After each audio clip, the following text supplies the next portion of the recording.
आपके हाथ के अंदर जो सफेद अखबार है उस पर काले स्याही जो पुती हुई है, उसमें कई बच्चियों की हाय लगी हुई है, क्योंकि उसका जो मालिक है उस पर पॉक्सो जैसे संगीन मुकदमे हैं, और एक नहीं कई सारे। मेरे साथ में शुभांगी सिंह है, एक बहादुर बच्ची जिन्होंने ऐसे घृणित अपराध के खिलाफ कोर्ट के अंदर गुहार लगाई और सक्सेसफुली उसको डिफेंड भी कर रही हैं। मैं ये बताना चाहती हूँ कि बच्चियों की इज्जत के साथ खिलवाड़ करने वाले भले कितने भी ताकतवर हो, लेकिन वो कानून से नहीं बच सकते। इसीलिए मैंने हाई कोर्ट में सीबीआई जांच के लिए एक पिटीशन लगाई है, जिसमें हाई कोर्ट ने सारे आरोपियों को नोटिस जारी करके पूछा है कि सीबीआई को क्यों नहीं भेज दी जाए उनकी इन्वेस्टिगेशन, और पुलिस पर भी रोक लगाई है। पुलिस के ऊपर किस प्रकार की रोक है? मतलब पुलिस का काम तो इन्वेस्टिगेशन करना है ना।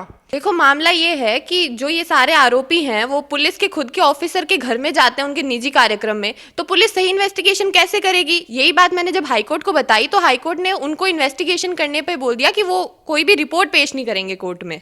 जो आरोपी हैं उसके अंदर तो जो भास्कर के नेशनल एडिटर हैं पंत, वो केवल पुलिस के नहीं, वो गृह मंत्री यानी मुख्यमंत्री के साथ में भी कई सारी बार फोटोएं खिंचवाते हैं। हाँ, और उसमें से एक प्रोग्राम में तो मुख्यमंत्री ने खुद ने उनके साथ अपनी खुद की सोशल मीडिया पे फोटो भी डाली। ये बात भी मैंने हाईकोर्ट को बताई। तो हाईकोर्ट ने इसके ऊपर क्या कहा? मतलब आप किस तरीके से वहां पर पहुंचे, पूरी की पूरी बात ढंग से बताइए। ये भास्कर के जो बड़े बड़े लोग हैं, इन्होंने एक बच्ची के साथ पोक्सो का अपराध किया था। तो जब मैंने कोर्ट के थ्रू एफआईआर दर्ज कराई, लेकिन उसमें इन्वेस्टिगेशन ढंग से नहीं कर रहे थे, कई टाइम होने के बावजूद एफआईआर दर्ज नहीं की। फिर मैंने कोर्ट से एफआईआर दर्ज कराई, उसके बाद भी 6-7 महीने के बाद भी किसी को गिरफ्तार नहीं किया और इन्वेस्टिगेशन कर ही नहीं रहे थे।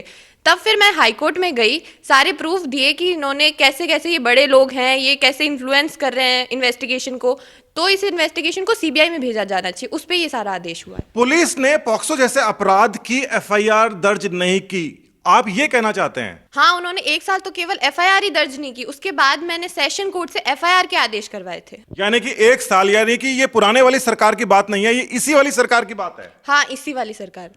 यहाँ पे जो कानून की जो व्यवस्था है जिसके ऊपर बार बार कहा जा रहा है, ये आरोप भी इस सरकार के ऊपर लगते हैं कि वो केवल और केवल क्राइम को कम दिखाने के लिए थानों को निर्देशित करते हैं कि कम से कम एफआईआर किए जाएं ताकि क्राइम का ग्राफ कम दिखे। क्या ये दोनों की दोनों चीजें आप मानती हैं रिलेटेड है?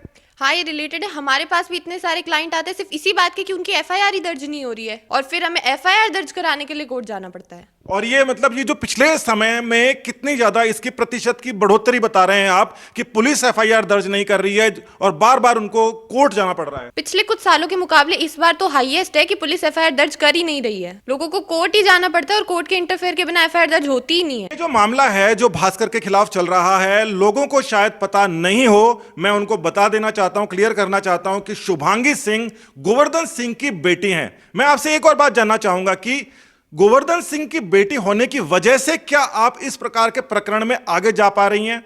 क्या आपके जो काम कर रहे हैं इसके पीछे आपके पिताजी यानी कि गोवर्धन सिंह का हाथ है? क्या आप अपने हिसाब से भी कुछ कर पा रही हैं? और दूसरी तरफ आपको क्या सपोर्ट मिल रहा है या क्या आपको पीछे विरोध का सामना करना पड़ रहा है? राजस्थान के लगभग सारे वकील, सारे जुडिशियल ऑफिसर और सभी लोगों का आशीर्वाद मुझे मिलता रहता है, और साथ में मेरे पापा का संघर्ष भी मुझे काफी प्रेरणा देता है। अगर किसी बच्ची की इज्जत के साथ खिलवाड़ हो रहा है तो सारे लोगों को आगे आना चाहिए। शुभांगी जी, ये जो मसले हैं ये बहुत ही बड़े, संगीन और ऐसे अपराध के मसले हैं जो कि बहुत ही घृणित हैं।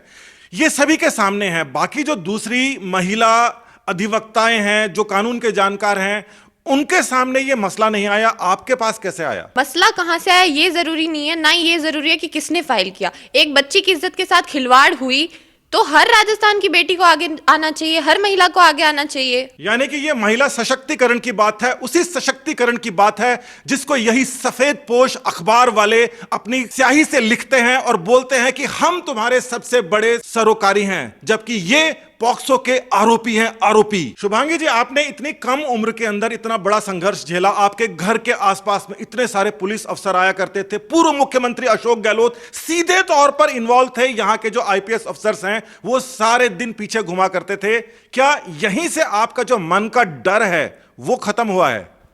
हाँ, ऐसा कह सकते हैं, क्योंकि जिस दिन पापा अरेस्ट हुए उस दिन मैं उनके साथ ही थी। मेरे सामने से उनको अरेस्ट करके लेके गए जबरदस्ती। उसके अलावा जब भी हम उनसे मिलने जाते थे तो हमें बेमतलब 3-3, 4-4 घंटे वेट कराया जाता था, उनसे मिलने नहीं दिया जाता था।